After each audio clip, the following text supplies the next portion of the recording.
नमस्ते फ्रेंड्स, मैं खुशबू मिश्रा स्वागत करती हूं अपने चैनल खुशबू मिश्रा ब्लॉग में। कैसे हैं आप सब? मुझे कमेंट में ओम नमो भगवती वासुदेवाय ज़रूर लिखिएगा। और आज इस वीडियो में जानेंगे मोक्षदा एकादशी कब है, व्रत के दिन हमें क्या करना चाहिए, क्या नहीं करना चाहिए, व्रत हम किस दिन रखें, तुलसी माता में जल हमें किस दिन नहीं देना चाहिए, पारण का शुभ मुहूर्त क्या है। बहुत सारी जानकारी आपको इस वीडियो में मिलेगी। इससे पहले अगर आपने मेरे चैनल को सब्सक्राइब नहीं किया है तो इसे सब्सक्राइब कर लें, बेल आइकन को जरूर प्रेस करें जिससे वीडियो की नोटिफिकेशन आप लोग के पास सबसे पहले पहुंचे। मोक्षदा एकादशी मार्गशीर्ष महीने के शुक्ल पक्ष में पड़ने वाली एकादशी को मोक्षदा एकादशी कहा जाता है। और इस दिन गीता जयंती भी मनाते हैं क्योंकि इसी दिन भगवान श्री कृष्ण अर्जुन को कुरुक्षेत्र में गीता का ज्ञान दिए थे। एकादशी का व्रत करने से हमें मोक्ष की प्राप्ति होती है, तो इसीलिए इस एकादशी का व्रत हमें जरूर करना चाहिए। एकादशी तिथि की शुरुआत 22 दिसंबर को सुबह 8:16 से ये शुरू हो जा रही है और 23 दिसंबर को 7:11 पर एकादशी तिथि खत्म हो जाएगी। 22 तारीख को भी एकादशी का व्रत कर सकते हैं और 23 को भी कर सकते हैं, लेकिन सबसे अच्छा रहेगा 23 तारीख को हमें एकादशी का व्रत करना, क्योंकि 22 तारीख को सुबह से उदया तिथि में हमें एकादशी नहीं मिल रही है, तो इसीलिए हम 23 तारीख को एकादशी का व्रत रखेंगे। और जो एकादशी युक्त द्वादशी होती है वो व्रत ज़्यादा अच्छा होता है, तो इसीलिए हमें 23 तारीख को ही व्रत रखना चाहिए, वो ज़्यादा श्रेष्ठ रहेगा। लेकिन आप लोग अपने इधर का देख लीजिएगा, अगर आपके इधर 22 को रखा जा रहा है तो आप लोग 22 को भी रख सकते हैं, 23 को भी रख सकते हैं, लेकिन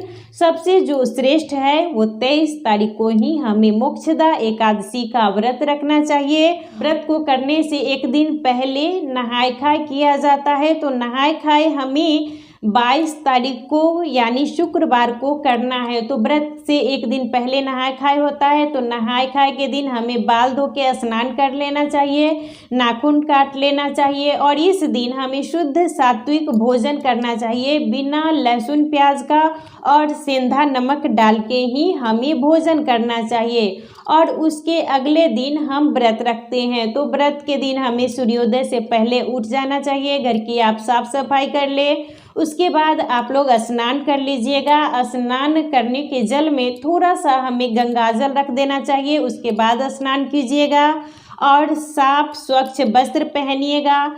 आप पीला हो सके तो ज़रूर पहने, क्योंकि विष्णु भगवान के पूजा में पीले कलर का विशेष ज़्यादा महत्व है। तो आप पीला कलर का साड़ी सूट जो कुछ भी आपको पहनना है वो पहन लीजिएगा। सबसे पहले सूर्य भगवान को जल दे दीजिएगा और उसके बाद ही हमें पूजा करनी चाहिए। और पूजा के लिए आप पीला आसन लीजिएगा। विष्णु भगवान के पूजा में पीले रंग का ही ज़्यादा प्रयोग करना चाहिए। तो आप चौकी पर पीला वस्त्र बिछाइएगा, उसी पर भगवान का फोटो रखिएगा, भगवान को पीला वस्त्र दीजिए, उन्हें पीला भोग लगाइए, पीले रंग का चंदन लगाना चाहिए, पीला पुष्प चढ़ाना चाहिए। और भगवान को जब भी भोग लगाइएगा तो तुलसी का पत्ता ज़रूर रखिएगा। विष्णु भगवान को हम कुछ भी अगर भोग लगाते हैं, अगर तुलसी का पत्ता नहीं रखते हैं तो भगवान भोग स्वीकार नहीं करते हैं। तो आप भगवान को जब भी भोग लगाएं तो तुलसी का पत्ता इस दिन भोग ज़रूर लगाना चाहिए। और पीला फल मिले आपको, केला वगैरह, तो इस दिन भगवान को ज़रूर भोग लगाइएगा। और एकादशी के दिन तुलसी का पत्ता भी हमें नहीं तोड़ना चाहिए। यह व्रत 23 तारीख को पड़ रहा है, यानी दिन शनिवार को, तो शनिवार के दिन आप पीपल वृक्ष के भी पूजा अवश्य करें, क्योंकि विष्णु भगवान का वास पीपल वृक्ष में होता है। तो आप लोग पीपल वृक्ष में भी इस दिन सुबह, दिन शनिवार भी पड़ रहा है, तो आप लोग सुबह में जल भगवान को ज़रूर चढ़ाइएगा। तो जल में थोड़ा सा हमें गाय का कच्चा दूध रख लेना है, तिल रख लेना है और फूल रख के और हम पीपल वृक्ष में जल चढ़ाएंगे, क्योंकि विष्णु भगवान का वास पीपल वृक्ष में होता है। तो आप लोग पीपल वृक्ष की भी इस दिन पूजा कर लीजिएगा और पूरे दिन का व्रत रखना चाहिए। और जब भी पूजा कीजिएगा तो मंत्र उच्चारण के साथ ही हमें पूजा करनी चाहिए। ओम नमो भगवते वासुदेवाय, ओम नमो भगवते वासुदेवाय। और एकादशी के दिन कभी भी भगवान को अनाज का भोग हमें नहीं लगाना है और पूजा में अक्षत का भी प्रयोग हमें नहीं करना चाहिए। तो आप लोग इस दिन फल का ही भोग लगाइएगा, अनाज का भोग आप इस दिन भगवान को ना ही लगाएं। और पूरे दिन का हमें व्रत रखना चाहिए और उसके अगले दिन हम पारण करेंगे। तो पारण के दिन भी आप लोग सूर्योदय से पहले उठ जाइएगा, स्नान कर लीजिएगा, पूजा कर लीजिएगा। पूजा करने के बाद हमें दान अवश्य करना चाहिए। एकादशी के व्रत में दान अवश्य किया जाता है। तो आप पारण करने से पहले सीधा दान कीजिए। सीधा में आलू, नमक, दाल, पैसा, हल्दी, यही सब सामग्री हमें दान करनी चाहिए।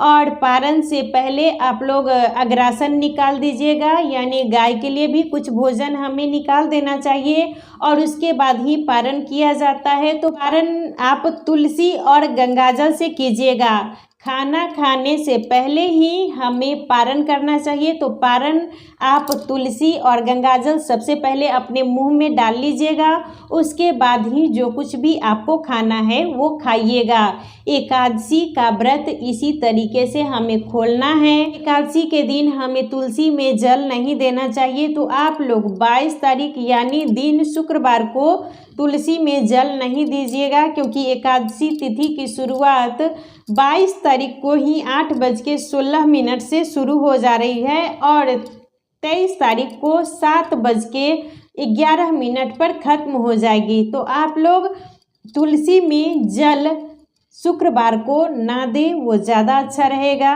एकादशी व्रत का पारण 24 दिसंबर दिन रविवार को सुबह में 7:10 से लेकर 9:15 तक, इसी बीच में हमें पारण करना है। तो आप तुलसी और गंगाजल से पहले पारण कर लीजिएगा, उसके बाद ही हमें अनाज खाना है। और एकादशी के दिन हमें इन्हीं सब नियमों का पालन जरूर करना चाहिए। जो लोग अगर एकादशी का व्रत भी नहीं रखते हैं तो उन्हें एकादशी के दिन चावल नहीं खाना चाहिए। उन्हें उस दिन शुद्ध सात्विक भोजन ही करना चाहिए। और इस एकादशी के दिन यानी मोक्षदा एकादशी के दिन ही गीता जयंती मनाई जाती है। तो गीता जयंती के दिन हमें गीता का पाठ जरूर करना चाहिए। जो लोग भी अभी तक गीता का पाठ नहीं किए हैं तो मोक्षदा एकादशी से आप लोग गीता का पाठ भी शुरू कर सकते हैं। और गीता का किताब भी अगर आप दान करना चाहते हैं तो किताब भी इस दिन दान कर सकते हैं। गीता जयंती के दिन आप दान भी कर सकते हैं, किताब पढ़ भी सकते हैं। और जो अपना हमें धर्मशास्त्र है, जो वेद ग्रंथ है, उसको हमें ज़रूर पढ़ना चाहिए। अगर